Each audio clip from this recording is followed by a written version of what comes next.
विज्ञान बहिर पोषण अध्यायर खाद्य हजम प्रक्रिया विषय जानिबा। पिलामाने जेपरि तुमने जानिछ जे खाद्य दुई भागरे विभक्त।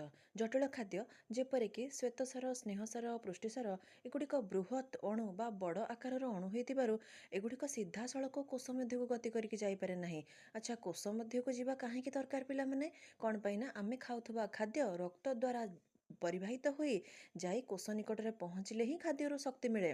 तो जटिल खाद्य गुड़िक छोट छोट खंडरे परिणत होगा आवश्यक। एथिपाई आम पाचन तंत्र आवश्यकता रही। ठीक से हीपरि पिलामाने सरल खाद्य धातुसार विटामिन और जल एगुड़िक हजम प्रक्रियार कौन सी आवश्यकता नहीं। एगुड़िक क्षुद्र बा छोट अणु होइथिबारु एगुड़िक सीधा सड़क कोष झिल्ली मध्य दे कोष मध्य को गति करी जाई पारंती। जटिल खाद्य पिलामाने श्वेतसार स्नेहसार और पुष्टिसार हजम प्रक्रिया द्वारा छोट छोट अणुरे परिणत होई तापर जाई रक्त द्वारा परिवाहित होती एवं कोष मध्य को गति करती।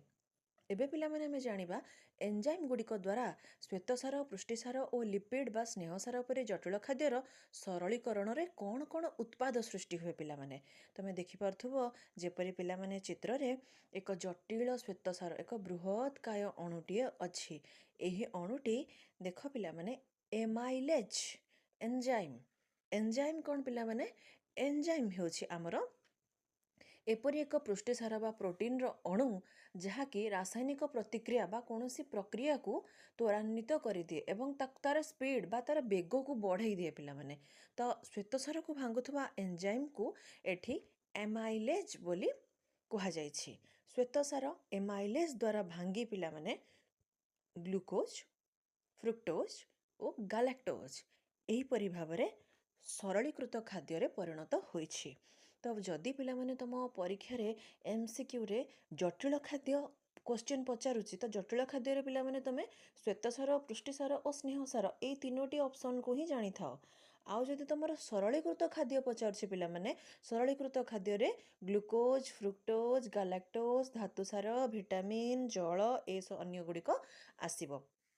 ठीक से परि पिलामाने प्रोटीन बा बृहत काय पुष्टिसार अणु जो एंजाइम द्वारा भांगे ता ना होची प्रोटीएज।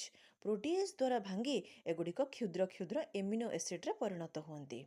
ठीक से परि स्नेहसार बा लिपिड एक बृहत काय अणु यह सीधा सड़क कोष झिल्ली मध्य दे जाई परिबनी। याकू भांगुथबा एंजाइम पिलामाने लाइपेज। लाइपेज द्वारा लिपिड भांगी फैटी एसिड और ग्लिसेरॉल रे परिणत हुए। चलो यह आमे आउ टिके संक्षेप रे पिलामाने जानि नबा। देख पिलामाने श्वेतसार भांगिले ग्लूकोज फ्रुक्टोज गालाक्टोज हुए। पुष्टिसार भांगिले एमिनो एसिड हुए। स्नेहसार भांगिले फैटी एसिड और